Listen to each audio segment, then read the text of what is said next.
I hate to interrupt all the good conversation there, but if I can get your attention, we're going to go ahead and start the program up here. So if those out in the hallway want to get a little better seating or turn around, we're going to start here in just a second. The official program will start.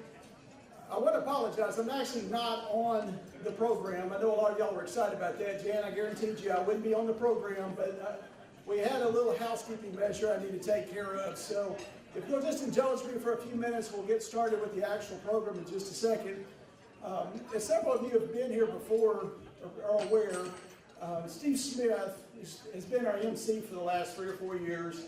And for reasons unbeknownst to me, I'm not sure why, he wasn't able to be here, but he left it in our capable hands of Catherine Harrison, and we're great for that. But some of y'all may not know, but Catherine is the one that kind of plans behind the scenes, does a lot of work behind the scenes, and prepares all the speakers and what to say and do. Well, being MC, she's been quite busy working on all that. And Steve was really afraid that she may not get to all the attention to the details of things and some of the speakers. And so Steve being Steve, he waited till the last moment and sent me just a little something.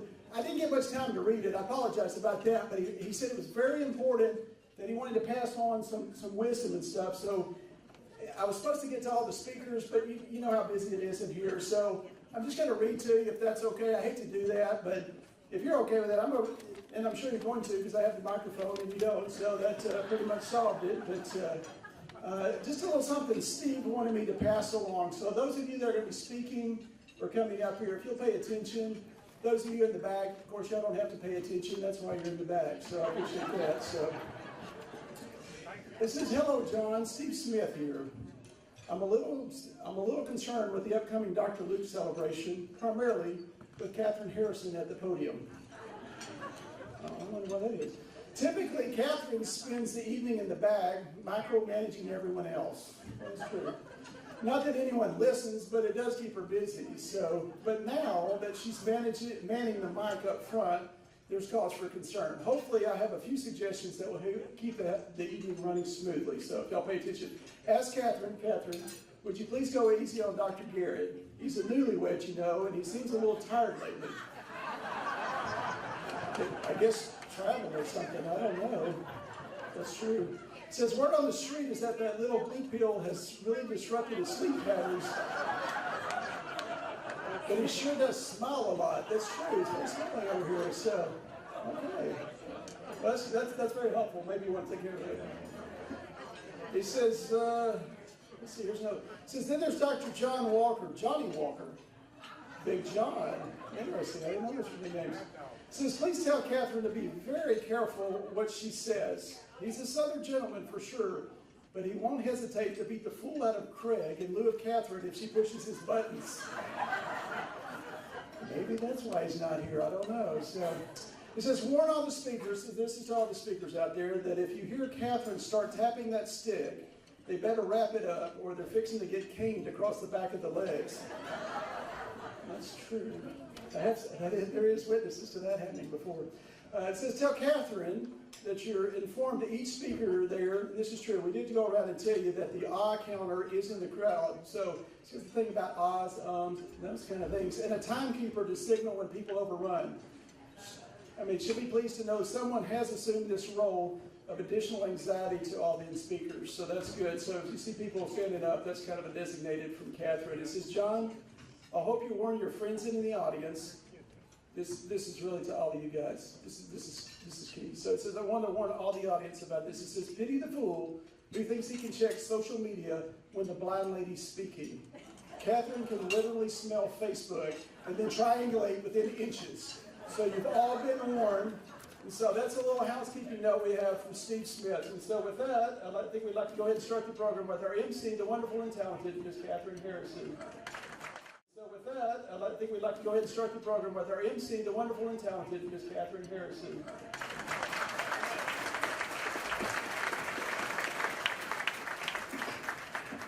Thank you, John. I'm sure I will be able to manage with those helpful hints from Steve.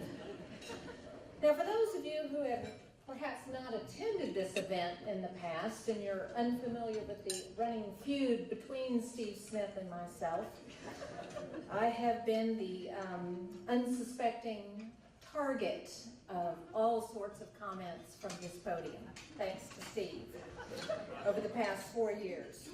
So I've become almost paranoid when I'm around him about what I say, what I do, because it can and will be used against me from right here. And in fact, I've got a little clip I think I'll share with y'all just to catch you up on exactly what's been going on between Steve and myself. Have y'all got that clip back there that you could run for me? I have a couple of things that I need to tell you about before we get started. Housekeeping items. Catherine Harrison gave this to me.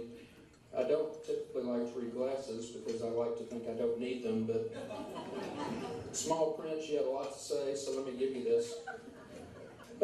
Be attentive. Have smooth transition at the podium. Never leave the podium unattended. Stay at the podium. Never, never, never, never say Do not tell gross doctor stories. Keep the main thing the main thing. Speak slowly. Allow 3 to 5 seconds for applause time. This is a friendly crowd, so engage them. Keep remarks brief. Don't tell off-color jokes, and don't tell jokes at all. Stand still, do not rock, hold the podium if you have to. Don't take your cell phone, don't chew gum. Ladies, have your lipstick on, men, no lipstick. Nice church clothes, suit and tie for men, dress for ladies, nothing too distracting or revealing. So, there you go. Other than that, you just do whatever you want to do. So, thank you. Applause. That was 4 seconds, so I guess she's right. So, 3 to 5 second window there. Catherine, thank you so much for these helpful hints.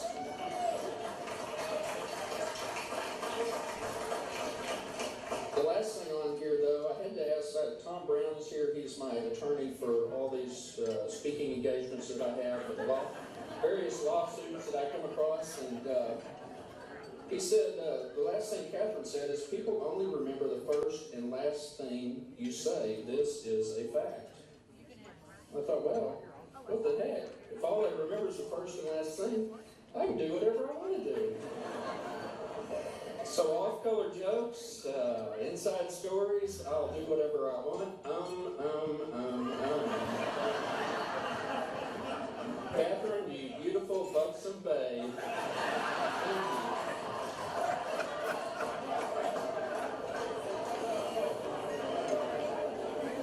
But enough about Catherine. Let's move on. Yes. So you can imagine when I got the opportunity for payback. I think Don Corleone said it best. Revenge is the dish best served cold. And I'm all about it. I'm on it. Well, I actually got a text from Steve myself this morning, letting me know that he was not going to be able to MC, which, was very disappointing. And, he in fact, let me just read it to you. Let me just read here what he says. He says, Catherine, I'm not going to be able to make it tonight, and I need you to step in for me. Don't worry, I'll send over some helpful hints so you'll know what to do. You'll do fine. I seem to have come down with something, really bad. I've had nausea and vomiting. I've got GI distress. I have this really bad taste on my tongue, and I have this persistent foaming in my mouth. I don't know what's wrong, but I just can't make it. Well, I'm a nurse, and I'm curious, so I'm thinking to myself, gosh, what could be wrong with Steve? So I go to WebMD, I ask my husband, I'm asking all these doctor friends with all these symptoms, what do you think's wrong with him? Nobody had any answers. Foaming of the mouth? What could that possibly be? So, I thought, well, I better check on him. So I texted his wife, hey, is Steve okay? What's wrong with him? No reply. So I go to his mom, Betty Ann. I text her, Betty Ann, is Steve okay? I'm concerned. And all I got back was a picture. In fact, let me show you that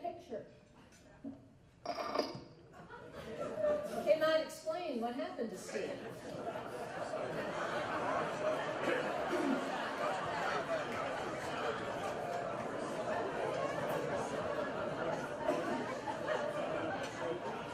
Yes. Well, Steve's not afraid of much, and he is certainly not intimidated by me, but I now know just who he's afraid of. Thank you, Betty Ann. I think that payback was long overdue, and I really appreciate it. Time to wash his mouth out with soap. Well, enough about Steve. Larry mentioned at the beginning of our event tonight that we're here to welcome into the Dr. Luke Society two very distinguished doctors who have meant so much to this community and to their family and all the patients that they've served. Drs. Garrett and Dr. Walker, it's a pleasure to have gotten to know you, to be able to do this type of event and see all the people. I just hope you get to look around and see all of these people that have come to say thank you and to let you know just how wonderful we really think you are.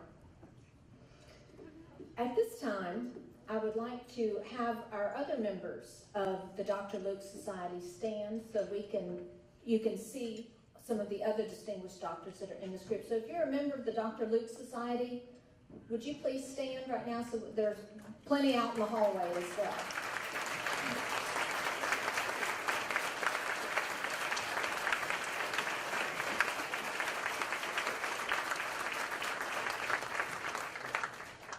I'd also at this time like to have the board members for Bethesda Health Clinic stand so that you can see those who work behind the scenes to make sure that everything at Bethesda is running well and taken care of. So if you're a board member for Bethesda, there's many out in the hallway there. Would you please stand? Let us recognize you.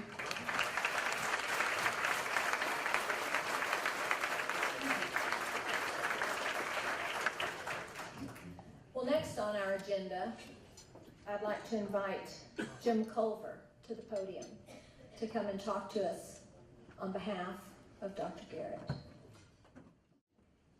Can you hear me in the back? Yes. Well, it's very difficult to follow a comedy hour like they put on. Mine won't be nearly so funny, and they have a rather tight timetable, they told me. And so I had 10 jokes, and I looked at them, and 5 of them weren't appropriate, and the other 5 weren't very funny. So you sort of got what you got up here. I'm Jim Culver, and I'm a friend of Jane Garrett's. And when I hear the word friend, the things that come to my mind one is the Irish saying. It goes something like this: the Lord gives us our relatives, but thank God He lets us pick our friends. So, Jan, I don't know whether you picked me or I picked you, but we've been friends almost half a century. So, I'm not a professional speaker, but I'm a professional friend with Jan. We go back a ways. Some 40 physicians have received this award since its inception in 2004. Honorees are chosen because they reflect the characteristics of Luke, who is referred to by the Apostle Paul as a beloved physician, Colossians 4:14. Luke's writings reflect this commitment to respect all people, concern for the poor, hope for God's mercy, and forgiveness for all. Members of this society demonstrate in their personal and professional lives the loving, caring spirit of Bethesda Health Clinic and its ministry for the medically underserved, suppressed, and needy. Now, a person receiving such a prestigious award often is described by using very flowery adjectives and delivered by an eloquent orator. Unfortunately tonight they've eliminated the eloquent orator. Sorry about that, Jan. though I will take a different approach. In recognizing this recipient of this award, a couple of brief stories that I can tell are based on personal observations and experience. But first, a little history. The Garrett and Culver families met in the fall of 1975. The Garrett family arriving approximately 2 years ahead of my family. We began building the friendship that was bound together upon a wide array of common interest over 43 years. The two families shared family fellowship from the early lives as young couples, young parents, and not so young grandparents, including lots of fun times, endless tennis matches, summer camp vacations, and on and on. Most recently, we had the pleasure of welcoming Ellen into the Garrett family. So welcome aboard, Ellen.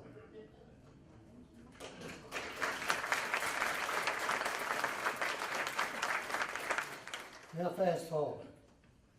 Over the years, I examined a couple of Jan's stories that occurred where Jan demonstrated his caring compassion, his willingness to put others in front of himself in much the same way Diane Thomason and I talked about Jan's volunteering on many occasions, attempting to heal and cure Bethesda patients that were to be treated when there were no funds available to compensate for the services being rendered.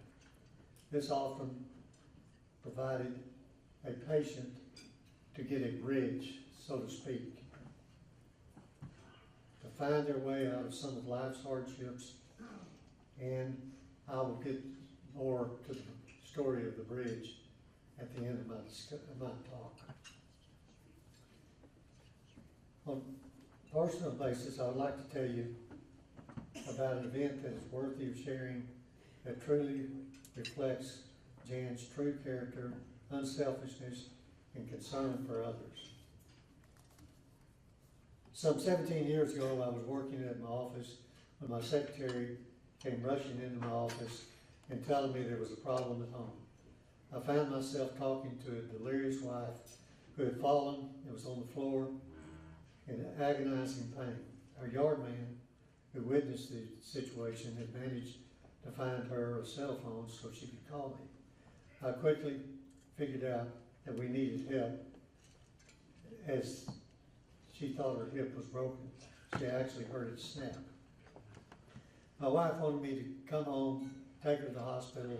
At that point, I told her I was calling 911, calling Jan Garrett, and I would see her at the hospital.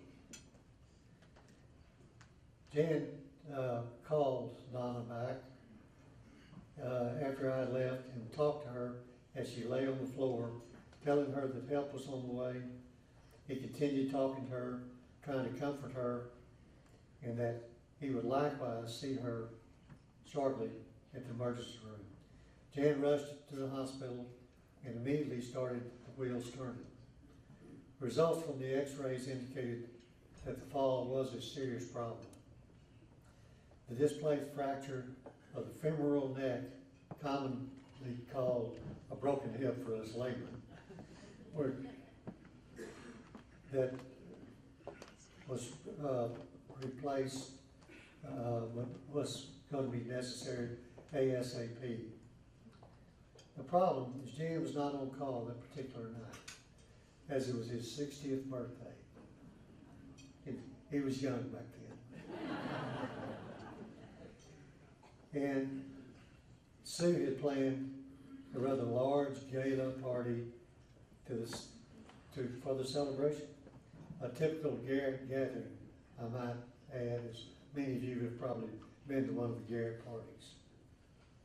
Rather than have another skilled surgeon perform the operation, Jan made a decision after consulting his partners as to plan how to fix the hip and what parts were going to be needed to be replaced. Furthermore, Jan insisted on doing the surgery.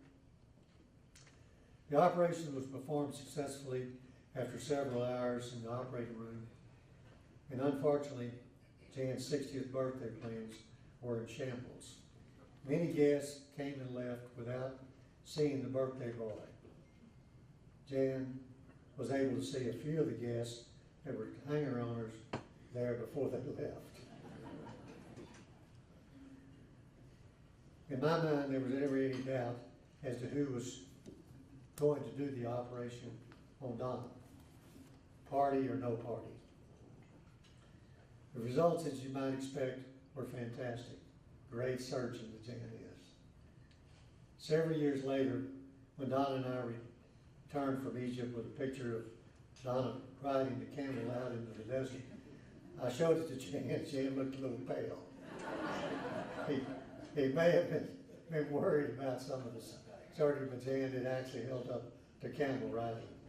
Just tell your other patients to be careful.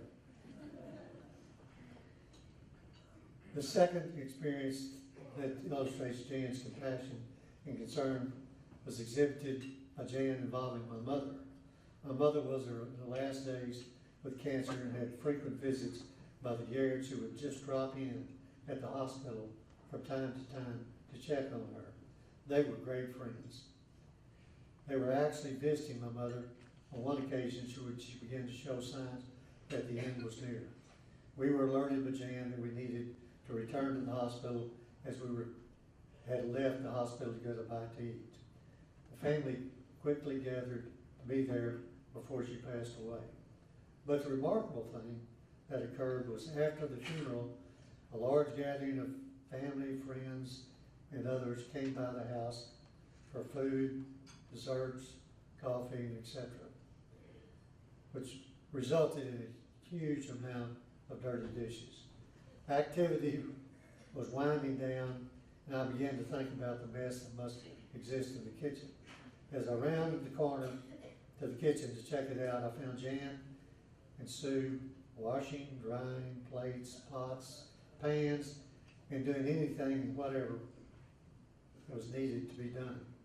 Nothing was too menial a task for Jan to take on. A real friend. Friends, those are the images that I can recall of Jan Garrett.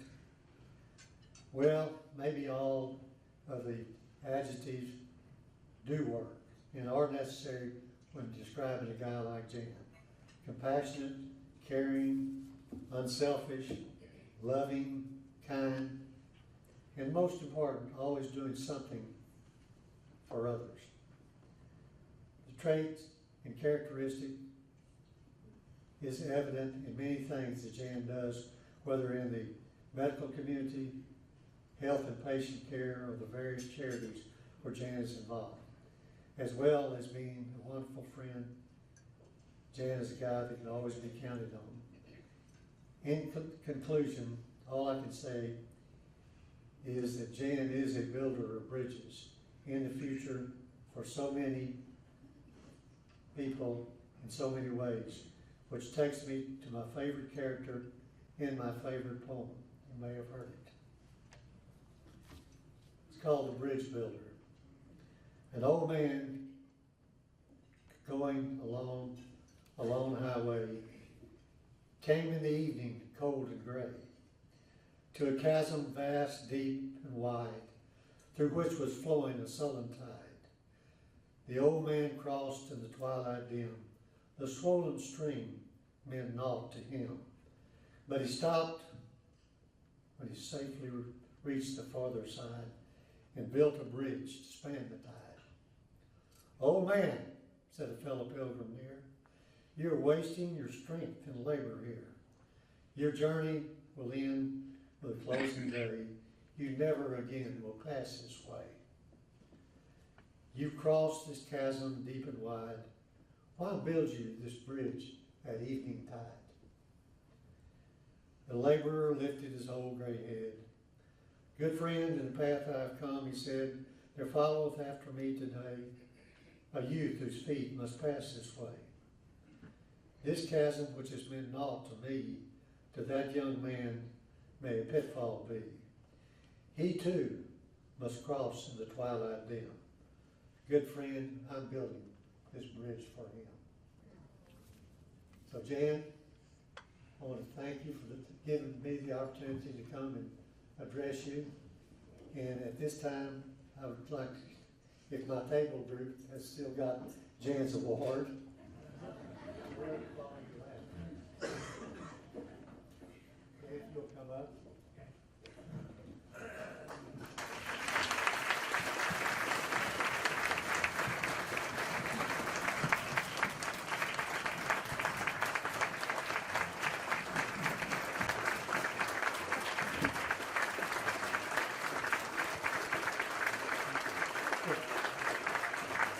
Jan Garrett, the Dr. Luke Society, here it is, the microphone is yours.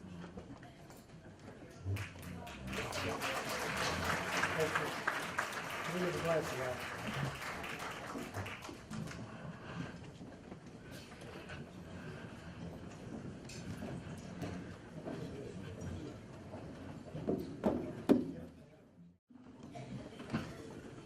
Well, Jim, thank you. That was just fabulous. And it was all true, too. Yeah. What a privilege to be here with you as we celebrate together this Dr. Luke Society Award. I'm very honored by all of your presence. It's important to me to recognize God's presence and guidance in everything we as physicians do. Praying for myself, praying for my patients, praying for my associates and staff. These prayers have always been the first order of my day. And you know what? Prayer works. It really does.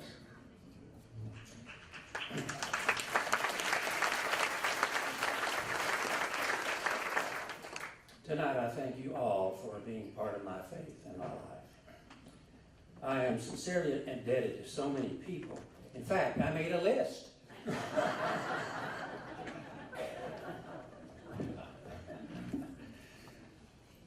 Well, out of respect for limited speakers' times, I'll cut to the chase and say a heartfelt thanks to my educated parents who made sure I would receive a good education. Medical school is my own choosing, but they set the example. To my siblings, 3 of the 4 are here tonight, Chris, Steve, and Mike. I'm the oldest. They're all younger, obviously.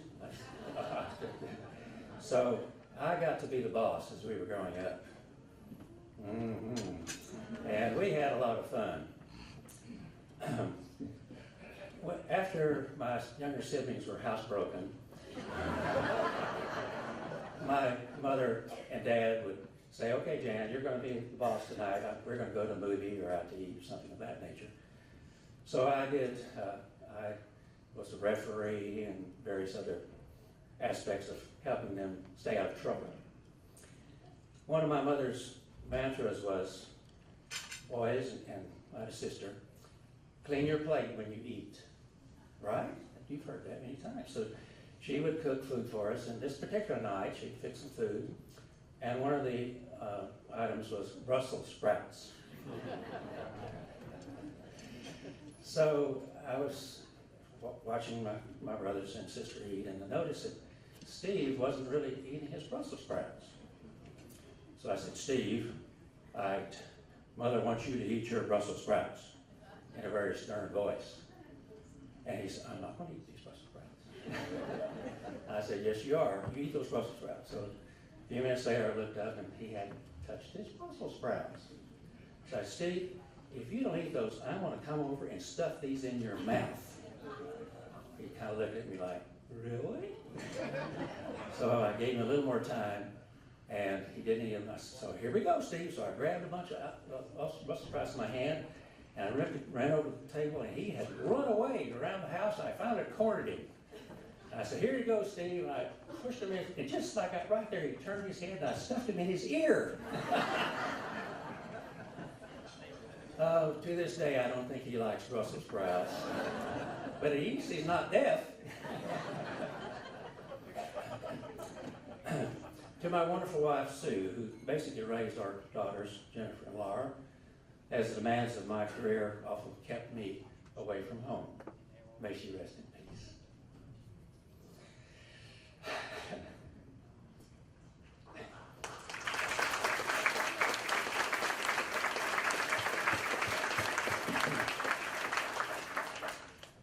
my fine orthopedic colleagues who taught me and supported me throughout these 45 years of practice, especially John Walker.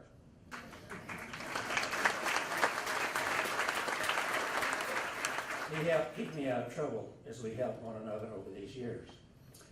We both went to Oklahoma and received a very good general education in orthopedic surgery, and we really got a real good practical hands-on experience.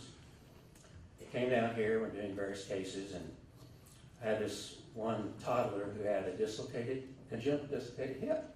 And I tried everything conservative to get that hip back in. It wouldn't work. So I called John one day and I said, John, I'm going to have to take this child to surgery. I want you to help me. He said, sure, I'll help you. So we're getting in there and doing our surgery. We're doing pretty good here, John. I think we're about ready to quit. He said, no, we haven't seen the labrum. This is not adequately reduced. And I was looking there and said, well, I don't want to say what I said, but basically I said, you're right. So we found the labrum, got the hip reduced, and everything did well from that point. So we help each other.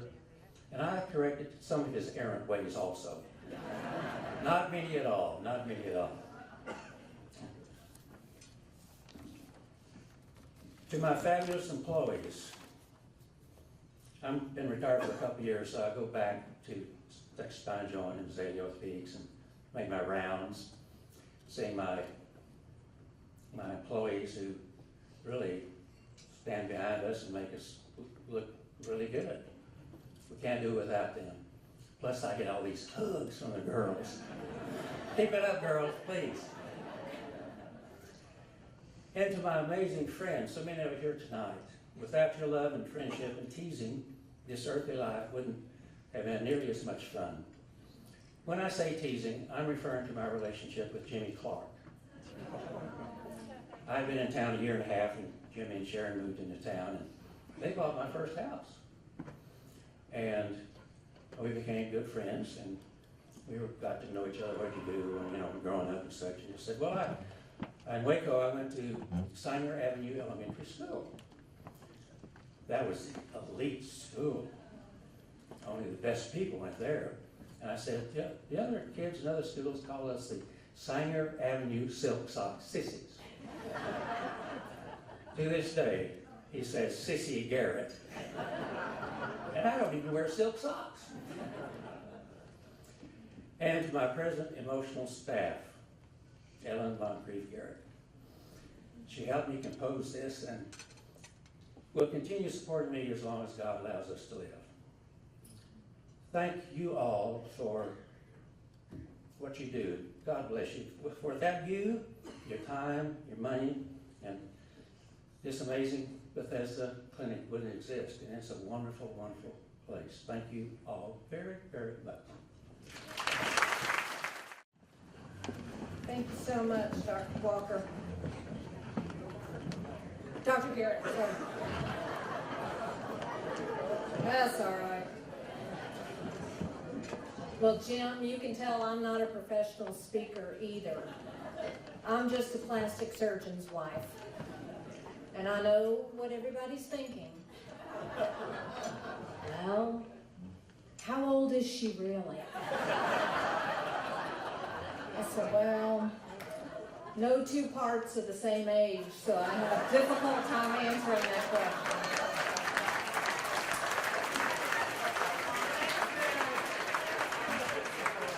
I may as well say it, y'all are thinking it, so. Well, in order to make this event really special and something unique and branded in the community, each one of you received a beautiful invitation that had a hand-stamped wax seal on it. In fact, I had some of you mention that to me tonight, and I'm glad you did. We work hard to make this event very special and something that's different. We hand-stamped over 900 invitations. Took 2 days to do it, and a team of over a dozen volunteers on the Dr. Luke committee. Many of them very esteemed women in our community that are here tonight, still serving, working. Well, you know, anytime you get a room full of women with fire, hot wax, and surgical instruments, Katie barred the door. You never know what's going to happen. Certainly, you never know what's going to be said. Well, just to help you get a mental picture of this whole stamping and waxing thing, I brought a picture. Can you put that picture up for me? Here we are. We see there's Helen Israel and Lisa Grove. You see the invitations, 900 of them. Yes.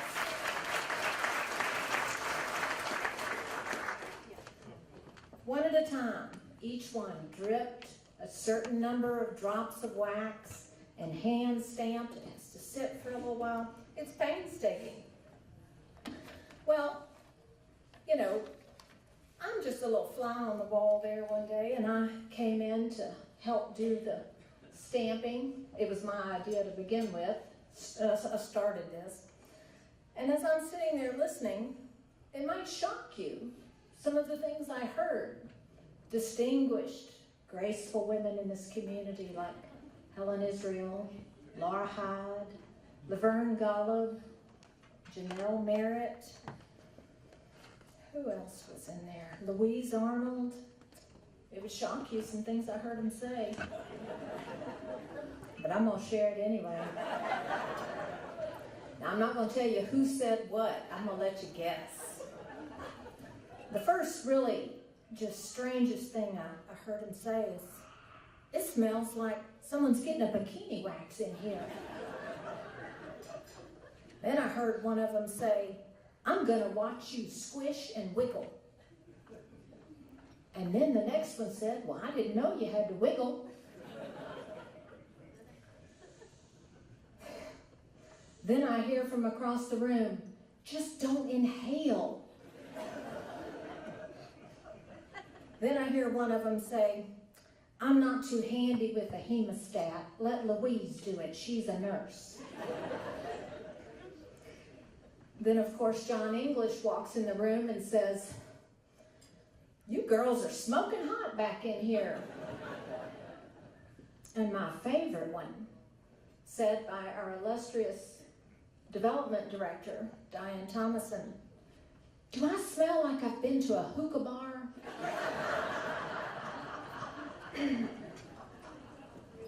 And those are actual quotes. Well, moving on, it's our turn to talk about Dr. Garrett, and I'd like to invite to the podium Dr. Walker. It's all right, I'm blind, I can't see it anyway. What the heck? I'd like to invite our former State Senator Kevin Eltife to come up and give some remarks. Blue pills, cosmetic surgeries, I had no idea what I was walking into. But I'm here. It is an honor for me to be here tonight for Bethesda's annual event as two very deserving individuals are inducted into the St. Luke Society. I want all of us to think just how blessed we are to live in a community where neighbors actually help neighbors. And we have individuals like Jan and John who give of their time and treasure to help others. A community that has Bethesda Health Clinic, an incredible clinic, Christ-centered ministry that provides affordable, high-quality care for the working uninsured, providing primary and specialty medical care, dental care, and health education for over 16,000 patient visits in 2018. Staffed by professionals and more than 500 community volunteers. The type of care that so many of us in this room take for granted, but that so many in our community only have because of Bethesda Health Clinic. Bethesda Health Clinic created the Dr. Luke Society to honor exceptional physicians inspired by the reference in Colossians 4:14, in which Apostle Paul refers to St. Luke as the beloved physician, an honor bestowed to those whose professional and personal lives reflect St. Luke's commitment to respect all persons, his concern for the poor, and his hope for God's mercy and forgiveness of all. Which brings us to one of our honorees tonight, John Walker. When asked to introduce John for this award, I was told traditionally they do not use family to introduce the St. Luke Society honoree. And then they proceeded to ask me to make the introduction. So, I'm thinking, okay, son-in-law for the last 32 years. We now have John's definition of family.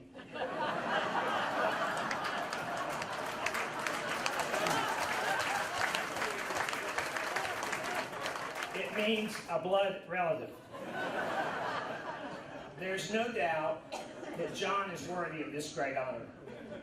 The one area of concern I have, and I've gone back and read the Gospel according to Luke, and I keep searching to see if I can find an example of St. Luke's bedside manner.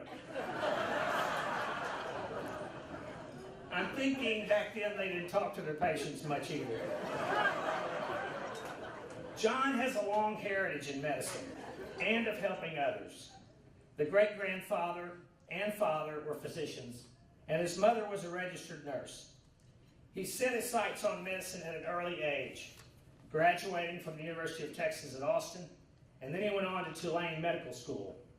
No doubt, however, the best decision of his life, and I know the person he shares this award with tonight, is his wife, Martha.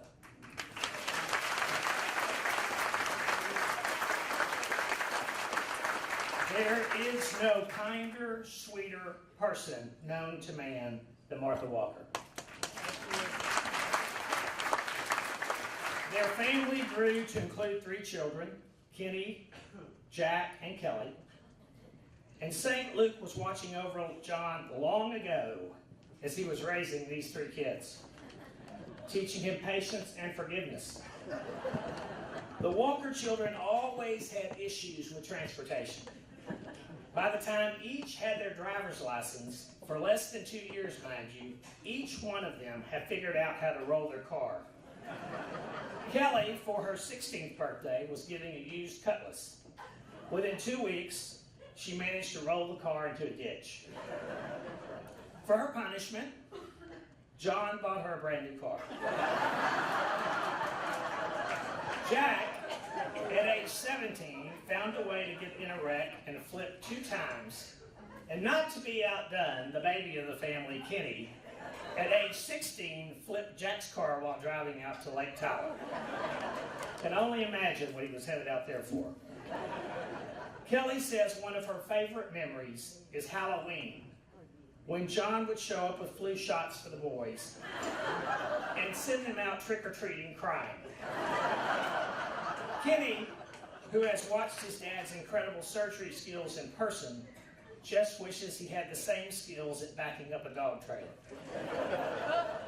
Jack says his dad had great influence and impact on his life, and he hopes he can pass many of these same traits on to his children, except, of course, his sense of style and his Elaine of Seinfeld's dancing skills.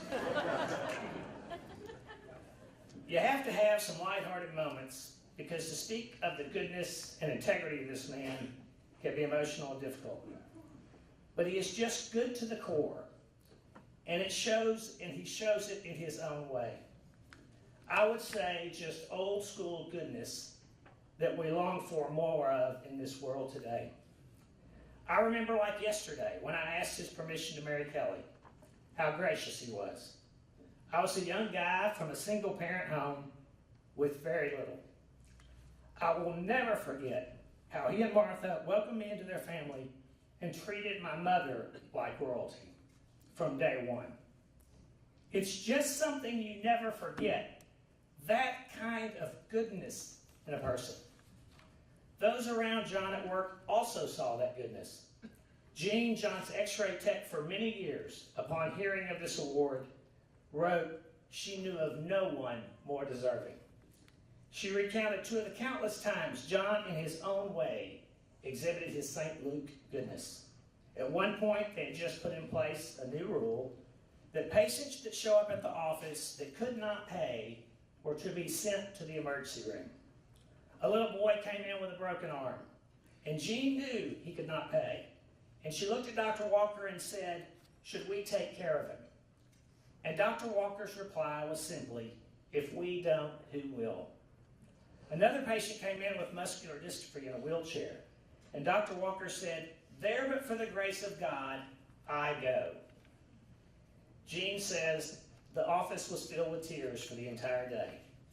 Jean closes by saying, the Bible says, "Well done, good and faithful servant." The world is truly a better place because of Dr. Walker. Over the years, John's family grew to include two incredible daughter-in-laws, Andrea and Stacy, and 6 beautiful grandchildren, Dallas, Cullen, Ellie, John, Jack, and Walker. I asked each grandchild if they could, in their own words, give me a sentence or two to describe Papa John. Also, for full disclosure, I told them they could submit them anonymously without any risk of being cut out of the will. Here's what they sent me. Every time I ask Papa for help, he always goes out of his way to help me. Papa John has been a great example of what hard work and dedication is. He has instilled in each of us how important honesty is. What I admire most about Papa is his encouragement. Over the years, he has encouraged me to pursue academic and athletic activities. I now want to pursue those and further them because of Papa John. Papa is hardworking, selfless, and passionate about everything he has accomplished. I can remember him yelling and cheering for me in the bleachers, coming to show support for my art shows, and calling just to check on me. He pushed me with love to be the best I can be. Lastly, I have been so fortunate to have Papa in my life, and even more fortunate that he was so heavily involved, teaching me the love of outdoors and history, as well as my disdain for having to listen to Abba for hours on end. A grandson could not ask for a better role model. One more. Papa John, thank you for your countless acts of service and kindness. You have taught me so many things, but more than anything, you have taught me to be selfless and humble. Philippians 2:4 tells all of us, each of you should look not only to your own interest, but also to the interest of others. John Walker, you are a living example of this scripture, and you are truly deserving of being a part of the Dr. Luke Society. Please come accept your award. Well, first of all, thank you all for being here. This is a very, very worthy cause, and I'm so happy that we have a number of individuals here who support this wonderful, wonderful ministry. I've always thought that we, as physicians, should care for the less fortunate. And I've tried to do that. I'm not really good at this.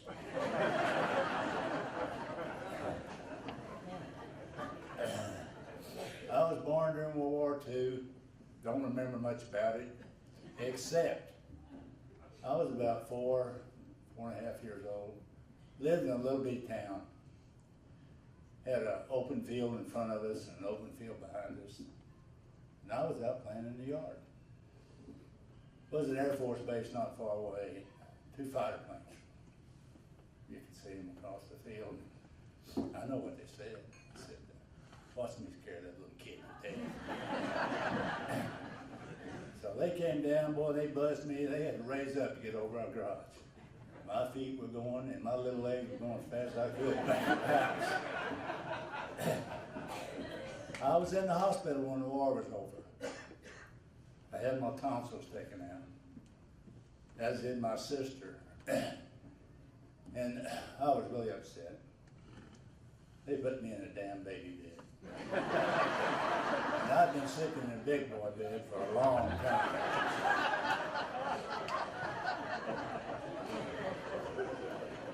I had a wonderful family, had lots of cousins, grandparents, up until I was in high school. About 7 or 8 years old, I got a pony. And, you know, you're elated to have a pony, But I think the reason I had that pony is because to teach you responsibility.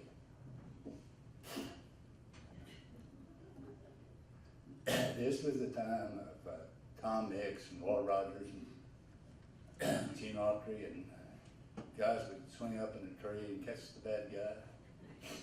Well, I had two sisters, and my middle sister was kind of a tomboy. Wasn't quite as smart as I was. And I decided we ought to try to swing up in a tree. I wanted to take a little pony and gallop up there and swing up in the tree.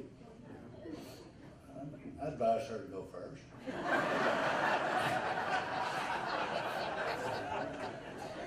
And she got parallel to the ground and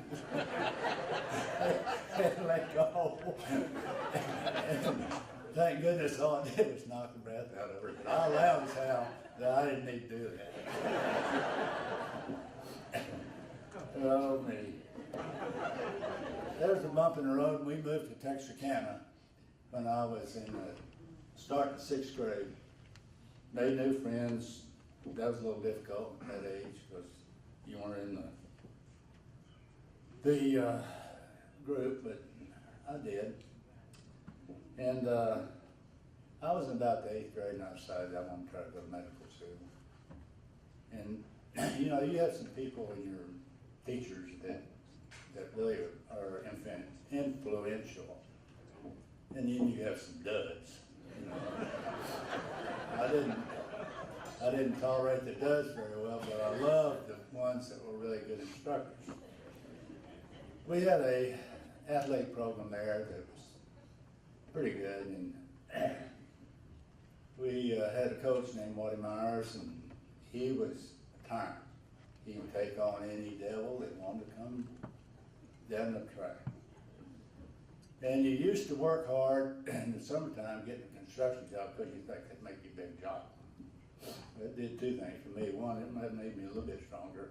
It made me damn sure I didn't want to do that the rest of my life. But I was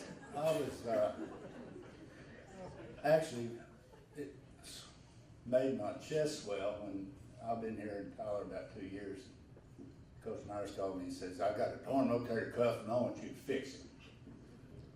Well, I didn't know anything about that. But I told him I was going to be up there in 2 weeks and playing a golf tournament. I'd come by and see him, which I did. That was the time I realized why the man was so successful.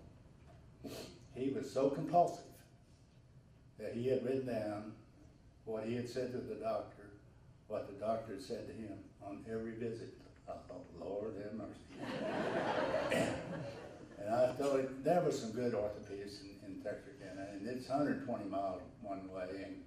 And I told him, I said, Coach, I'll be glad to fix your shoulder. But I said, you know, that's going to be a lot of traveling. If something happened, you had to come back, you know, that's another 120 miles. So he got it fixed up there in Texarkana, and I was happy for him. After high school, which I had a wonderful time, and I can tell some stories which I shouldn't tell. But, you know, I think the things I learned is I learned to be responsible for my own self. I learned to study. I learned to try to make good grades. I had a real good friend that he was the typical dumb jock. He wasn't a dumb jock, he was a lazy jock. And he wouldn't do anything until the last minute. He'd come up and I'd teach him enough math that he could pass the quiz. He went to school on a football scholarship at SMU, got hurt, quit, and ended up as a cheerleader in East Texas. He ended up getting his PhD in education and was very successful. But I was a little bit ahead of him because I wasn't lazy. You know, we went to the University of Texas, there 3 years, and time just flew by. Best thing that ever happened was I had a little denominational religious denominational disparity. And so I thought, you know what you ought to do, which I did. I went up to the balcony of a Catholic church to scope women. The Lord might not have intended me to be there, but I had two intentions. And I'd see a good-looking girl. If I didn't know somebody that knew her to introduce me, then I'd look her up in the yearbook and try to figure out who she was. That's how best thing ever happened to me, because I met Martha that way. I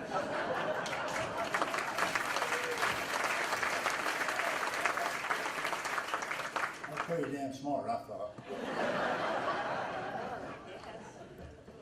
After a year at Tulane, Martha graduated from Texas. We got married.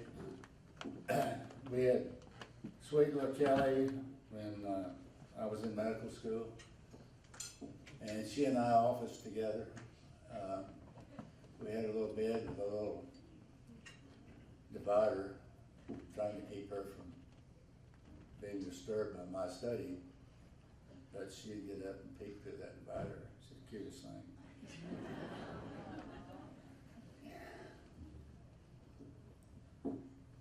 Went from New Orleans, which we had a lot of friends, a lot of good times. We didn't have any money, but we didn't need it. We were all right. Got out of Tulane and went to Dallas for a year and spent probably the most miserable year in medicine I've ever had.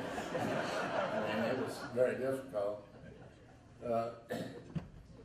Martha well, I'll take this back. I only took Martha to the hospital one time out of 3 children. First time because I was too dumb to know what was going on.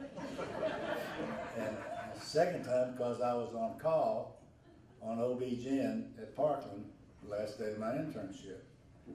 And she went to stay with her aunt and uncle in Dallas for 2 reasons. One, get her to the hospital, and 2, they could take care of Kelly while she was gone. And here's this 55-year-old man bringing this beautiful young lady pregnant in there, and he was getting some blinks. But anyway, that's when Jack came, and 6 weeks later, we're on our way to Florida to spend 2 years in the Air Force, which I have to say was probably, I didn't want to go in the service. I'm not be here to tell you. I wouldn't have gone unless I was a doctor, and but I did everything to stay out of Vietnam, I can tell you that. You could volunteer to go in after a year of surgery, or you could go in right out of your internship. And all the interns went down to this recruiting station in Dallas to have a physical, which was a joke. And this old staff sergeant said, "Okay, boys, you can say you got this and you can say you got that. We ain't gonna do nothing but send you downtown because you bet your sweet ass we're gonna draft you." And that's my introduction to the Air Force. I was stationed in Tampa, Florida, and honestly, I have to, in retrospect, say that it was a learning experience. There were nothing but young physicians that just had got out, just had finished their training, and they were down there. We had a 130-bed hospital, and you know, I can say I learned a lot just those 2 years. Then we went to University of Oklahoma. That's where I met Dr. Donaldson, and then Dr. Garrett came there a year after I was there, and I spent 3 months on neurosurgery with Dr. Donaldson. That's how we became good friends, and played golf together. And the only person I've ever seen kill a flying squirrel was Dr. Donaldson. He had T-ball or squirrels running across the fairway, and he drilled it. But we had a good time. Spent 6 months in California at a rehab center. And, you know, being in Florida and then back in California, you know, trying to entertain the kids because, you know, you went to all the shows in California and Florida. And I saw so many dolphins jump over a stick, it made me want to throw up. But we enjoyed it.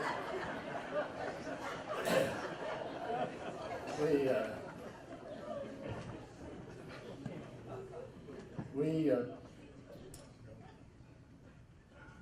got back in January after the 6 months in California, and Dr. Donaldson was sitting in the orthopedic office. And we've remained friends through the times we were there. And he said, Walker, where are you going to go to practice? And I said, I don't know, but I'm going back to East Texas somewhere. He said, I've got a friend named Billy Bob Armstrong, the general surgeon in Tyler. And I said, well, that's the place I'd like to see. And so he and I, Martha and Susan, we traipsed down here. And I had a map in my office, of the orthopedic office, that had a pin where every resident was in the United States that had been trained at the University of Oklahoma. And there was a Dr. McCarthy who had trained at the University of Oklahoma. And so we came down here and I introduced myself to Dr. McCarthy, and you know, there hadn't been another orthopedist in 12 years come to Tyler after Dr. McCarthy came. And so I thought, you know, well, it's probably going to be all right. Well, Donaldson was afraid that Tyler couldn't support 2 neurosurgeons. What a joke. But Susan thought they could. And so he came down here 6 weeks before I did, and then I came down here.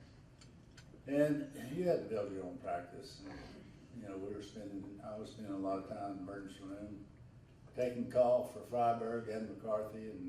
And at the time, there were no ER doctors there, and if somebody came in with a stubbed toe, you had to go see them. Well, anyway, I got up in the middle of the night one time, and I got dressed. I was all dressed, ready to go. And I said, Martha, I can't remember which hospital called me. So she called medical center, and it wasn't medical center. She called Mother Francis, and it wasn't Mother Francis. And I was hallucinating in my dreaming. So I got back in bed, and I told McCarthy and Freiberg I thought I might have to slack up on a little bit of this call. But fortunately, Dr. Garrett came 9 months after I did, and it's been a wonderful relationship. We never had an argument about anything. We didn't, I promise you. We worked together. It got so bad that he could dominate me or I could dominate him by having him help me and vice versa. So we made a rule we could help each other 1 case a day. I could help him a case and he could help me a case. Well, we were at the scrub sink, and I don't even remember what we were talking about, but he had a different opinion than I did. And I kept trying to convince him that my opinion was right. And Dr. Garrett Kaiser said, John, let's talk about something else. And so we did, and I promise you that was the only time we ever had any discussion like that. And he was very helpful for me in care of patients. And I'm going to tell you a couple of stories that just, you know, they just maybe shouldn't, but I'm going to. I had a lady that I put a hip prosthesis in, and it had dislocated. And I had her sleep, and I pulled every which way you could, trying to get that hip reduced.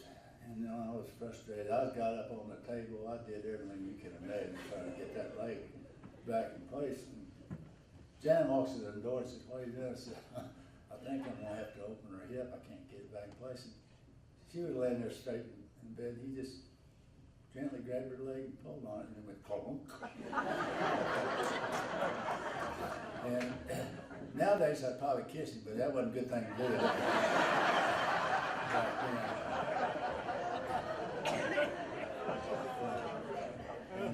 there was another case, I wasn't really involved in it, but Jen had this elderly lady, I mean really elderly, had a broken hip. They were gonna fix her hip and put her to sleep, and she apparently rested, you know, and they tried to rehabilitate her and everything else, and it wasn't happening. And so Jen had to go out and talk to the family. I don't know if y'all, but that's awful. I mean, that's the worst thing that we have to do, I think. And that's one thing I did like about orthopedics is you didn't have to deal with people expiring very often. I mean, it was rare. Anyway, so he goes out and talks to them and tells them that grandma's gone. He comes back in the operating room and grandma's heart's beating.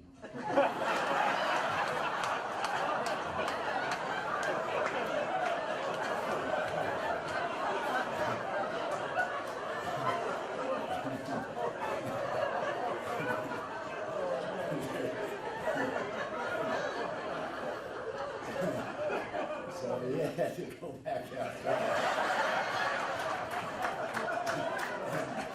Tell the family that grandma she was in serious condition, but she was so bad, he didn't operate her, of course. I mean, she wasn't in bad shape. She did pass away the next day, but that's kind of funny is, you know, sit here and talk about it, but it darn sure wasn't funny when Dr. Garrett was having to go back and tell those people. You know, I'm gonna say maybe 3 other things. One, when I got out of practice, one of the staff people who I really respected told me to be successful in practice, there's 3 things you need to do. You need to be available, pay your taxes, and take good care of your health. Tried to do that, and I had awfully good health. You cannot practice medicine sanely unless you have good health. And I had really, really good health, and I was very fortunate. Also, Dr. McCarthy, being the wise bird that he was, I went and talked to him one time about Christmas. And I said, "What are you going to get the boys?" And he said, "Oh, John," he said, "I'm going to try to buy them a memory." Yeah, they're at home. And so I kept trying to do that. And one of the best ones we did, we went to Switzerland for Christmas. And all the kids, Kelly and Jack were in college. Martha's mother went with us, who was just an adorable person, funny and fun. So we're in Switzerland, we're getting on trains and buses and all this, and I told him, I said, "Now let me tell you something. We might get on the wrong place or go to the wrong place, but make sure we stay together. If we're lost together, we can find, well, Jack and Kenny, being little wiseacres. They were gonna get on the train and get us some good seats. You bet.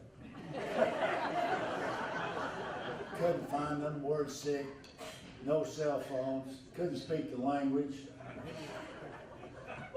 You know, about to go crazy. Here they come dragging back in. Well, they'd gotten on the wrong train. Right track. They had to jump off with the train moving. Lord have mercy, I was glad. Another little trip we had is we went to a place called Silver Dollar City, which I don't know if any of y'all ever heard of it. It's really a craft festival. And they had a old fort there. And we had a child that expectorated all the time. And you couldn't get him quit. Spitting, if y'all don't know. Couldn't make him stop. And so he was up on the second deck bombing people on the bottom. And he had this sheriff there that had a gun and badge and a big old hat on. And I said, "You see that kid up there? Go arrest him." So wrestling. He didn't do any more speculating. Well, I had about as much fun as I can stand up here. But last thing I want to say is I want to thank the people of Azalea Orthopedics. I want to tell you that the quality of physicians in that group, I don't think you can beat. And what amazes me is when you have a new addition to your orthopedic group, it's kind of like when you get married. You don't know your wife. I don't give a damn how long you've been dating her. You don't know your wife. Well, you don't know those physicians. And they have the quality, not only as physicians, but as men that I admire. And I think they're an excellent group, and I'm happy to say, and I'm sure Jan feels the same way, that I was a part of it. Thank you. Well, what a wonderful evening to get to spend with you all and learn so much about these fabulous doctors. I'm not sure about y'all, but I learned a few things I don't know if I wanted to know. We learned a little bit about the medication that Dr. Garrett takes. And we learned a little bit about what Dr. Walker does at church. Picking up women, I'm just saying. Yeah. We just thought they were good orthopedic surgeons. Little did we know. Well, at this time, I would like to thank the committee, the Dr. Luke committee, the ladies, and a few husbands who helped make this evening possible. If you would stand and let us recognize you. Some of them are out in the hall and stuff.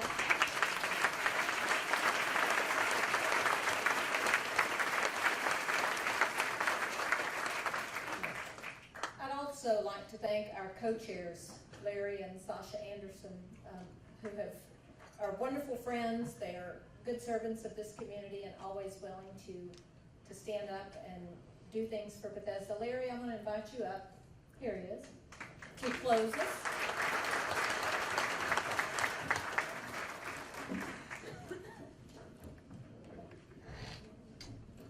I did check with all the ladies that were in the waxing thing with Catherine, and they all told me consistently, she said, that was only 8 drops, you're supposed to use 10. But Bethesda is a great thing. It's been here for a long time. I think all the physicians in the room have seen Bethesda patients at some point in time. It gives those people pride. It gives those people love. It gives those people things that they wouldn't otherwise have. And I commend all the physicians that volunteer there, all the staff that works there. It's a great service, and the Tyler community should be proud of it. It's not a free clinic. Patients pay for their services on a sliding scale, giving them a sense of dignity and ownership in their own health and well-being. The clinic does not receive any government funding. Bethesda is supported by the generous charitable contributions of individuals, religious congregations, businesses, local foundations, and the medical community. It was the vision of Dr. Todd Robbie, and I can't imagine how proud he is to see what it's become. The services that are provided include primary and specialty medical care, dental care, and health education. It's staffed by a combination of paid professionals and more than 500 community volunteers, medical professionals, and their support staff. Bethesda's dental clinic is the only affordable option that is available on a regular basis for low-income working adults in Smith County who do not have access to dental insurance and provided over 4,000 patient visits in 2018.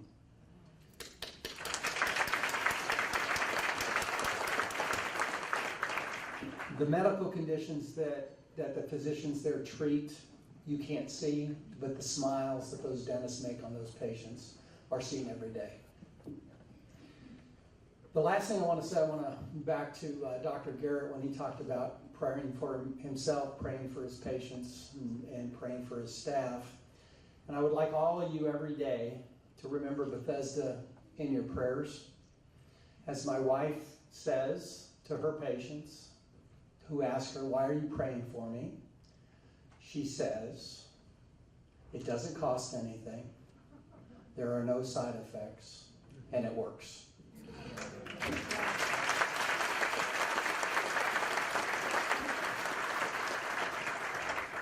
Catherine has commanded me to have the members of the Dr. Luke Society who are here tonight to please go to the card room immediately after dismissal for a group photo. This will include our two newest members. You guys get to lay in the front. That's how that works. I hope you will join Sasha and me in supporting Bethesda with your gifts and volunteer service. Some of the funds raised at the event tonight go to fund the Bethesda Foundation Endowment, and that is how we can ensure the people of our community continue to receive the high-quality health care Bethesda offers. Thank you for coming. See you next year when Steve promises to be back as MC, since Catherine has just told me she quits.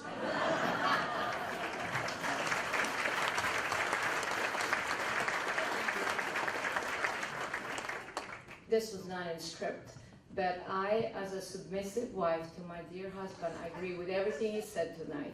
Thank you for coming.